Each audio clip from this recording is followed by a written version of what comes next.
Hoje nós vamos falar sobre um assunto muito interessante dentro do tratamento da dor, a escala analgésica. Olá, meu nome é Fernanda, eu sou médica, especialista em acupuntura e tratamento da dor. Sejam muito bem-vindos ao meu canal. Se você não se inscreveu ainda, se inscreva, compartilha e curta esse vídeo, porque hoje nós vamos falar sobre um assunto muito interessante dentro do tratamento da dor, a escala analgésica. Quando a gente fala de dor, a Organização Mundial de Saúde, ela caracteriza a dor como o quinto sinal vital, ou seja, nós temos temperatura, pressão arterial, frequência cardíaca, frequência respiratória e dor. Ou seja, a dor ela pode ser medida, ela pode ser graduada, porque nós temos uma escala que nós chamamos escala visual analógica ou escala numérica de dor ou outros instrumentos que vão quantificar então a dor. E quando a gente fala na escala numérica, ela é colocada então de 0 a 10 pontos. E nós perguntamos para o paciente, que nota que o senhor dá para a sua dor de 0 a 10? É uma dor 0, ou seja, não tem dor, ou ela é uma dor 10, que é uma dor incapacitante, uma dor semelhante ao cálculo renal, a uma dor de dente, a uma dor do parto, quando perguntamos para as mulheres. Então, de 0 a 10, quanto que vale a sua dor ao longo dessa escala? E conforme a resposta do paciente, a OMS, então, já pensando em organizar a forma de tratamento, nós, então, colocamos o tratamento farmacológico da dor na escada analgésica. Então, essa escada analgésica, ela tem 3 degraus. Nós temos o primeiro degrau, que é o da dor leve, ou seja, da dor que vai de 1 a 3. Nós temos o segundo degrau, que é o da dor moderada, que vai de 4 a 6. E nós temos o terceiro degrau da escada, que é o da dor severa, o da dor mais intensa, que vai, então, na pontuação de 7 a 10. Então, por isso que quando a gente vai ao médico, às vezes os pacientes dizem, hoje ele me deu um anti-inflamatório. Não, ele me deu um antidepressivo para tratar dor, ou então me deu um corticoide. Então isso se refere, o tipo de tratamento, o tipo de medicação, ele se refere então aos degraus da escada analgésica. Lembrando então que o tratamento da dor, ele é multiprofissional, né? Na grande maioria das vezes. Então ele envolve não só o tratamento farmacológico, como também as medidas físicas, né? Como o exercício, as terapias, né? Como a acupuntura, ele envolve a abordagem psicológica do paciente, então ele envolve também, né? O espaço desse paciente estar podendo falar sobre a sua dor, porque isso é muito importante, nós ouvirmos do paciente, porque a dor ela é muito subjetiva e ela é muito do sujeito, é muito da pessoa. Então, tratar dor engloba, né, múltiplos fatores. Então, o tratamento farmacológico, ele vai depender, então, do tipo de dor, se é uma dor nociceptiva ou se é uma dor neuropática. O que significa isso? A dor nociceptiva, ela é uma dor mais relacionada a processos inflamatórios, a inflamação dos tecidos. Já a dor neuropática é a dor do nervo, é a dor do ciático, por exemplo, né? Então depende do tipo de dor, da duração da dor, ou seja, é uma dor aguda ou é uma dor crônica que já tem mais de 3 meses, mais de 6 meses, mais de 1 ano. E se essa dor, a intensidade que essa dor está acontecendo. Voltando à escala, né, numérica da dor, se ela é uma dor leve, moderada ou se ela é uma dor intensa. Então, esses fatores, eles vão, então, estar contribuindo para a gente definir qual o melhor tratamento desse paciente. No primeiro degrau, então, da escada de tratamento de dor, nós vamos ter os analgésicos e os anti-inflamatórios, que são os tratamentos mais comuns para as dores leves. Então, ali nós temos, né, o ibuprofeno, o cetoprofeno, o diclofenaco, conhecidos, né, de todos vocês, a dipirona, o paracetamol. Lembrando sempre que é muito importante a prescrição médica, a automedicação, ela não deve ser feita nem com estas medicações, porque toda medicação, ela tem efeitos adversos. E nesta categoria, né, de tratamento de dor leve, nós vamos ter, então, de efeitos adversos de grande parte dos anti-inflamatórios, problemas gastrointestinais, como as úlceras. Nós podemos ter problema, distúrbios de coagulação, como sangramentos. Podemos ter também problemas no fígado, né, os problemas hepáticos causados principalmente pelo paracetamol. E em alguns pacientes que têm problemas já renais estabelecidos, precisa ter um ajuste de dose para que não haja, então, comprometimento renal, então, nesses pacientes. Então, lembrando isso e frisando, o tratamento ele deve ser prescrito pelo seu médico. No segundo degrau, então, da escada de dor, nós vamos ter, então, os opioides fracos. Os mais conhecidos são a codeína e o tramadol. A codeína, ela tem como efeito adverso associado a constipação. O tramadol, ele tem como efeito adverso associado às náuseas, né, ou possíveis vômitos.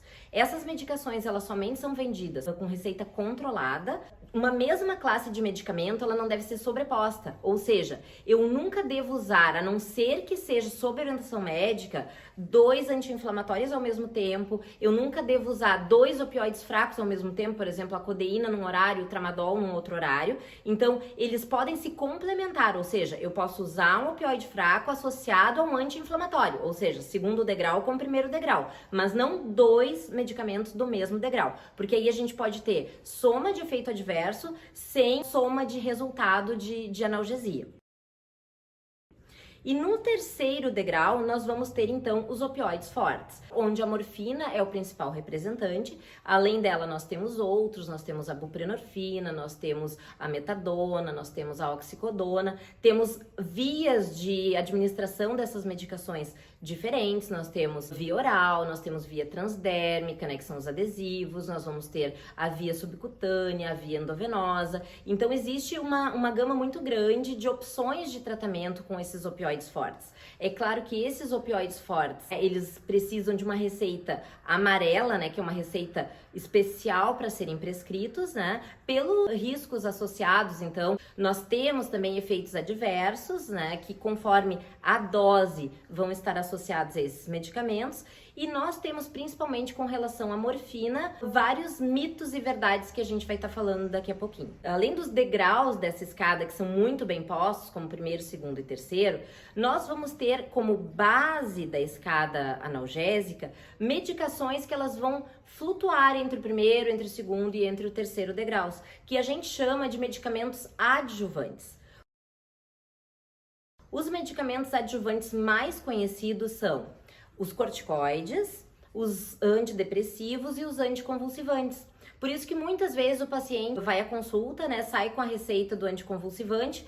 Se o médico não explica que aquela medicação ela é desta categoria, mas ela está sendo utilizada, por exemplo, para o tratamento da dor neuropática, o paciente muitas vezes chega em casa, vai ler a bula e diz assim: não, eu não vou tomar isso porque o médico deve ter se enganado. Essa medicação não é para dor. Ou, por exemplo, muito comumente, né, nós associamos antidepressivos. Então é muito importante o diálogo do médico com o paciente, essa explicação que é necessária, porque o paciente vai ler a bula, vai olhar na internet e não vai usar porque acha que não está adequado para sua dor. Então essas medicações, elas também fazem parte do tratamento da dor e devem ser muito bem orientadas pelo médico. Em se tratando especificamente da morfina, ela é um medicamento amplamente utilizado que trata muito bem as dores fortes. Ela não tem o que a gente chama de efeito teto, ou seja, ela pode, à medida que ela não está resolvendo, que a dor não está respondendo, ela pode ser aumentada, ela pode ser utilizada por via oral em casa pelo paciente.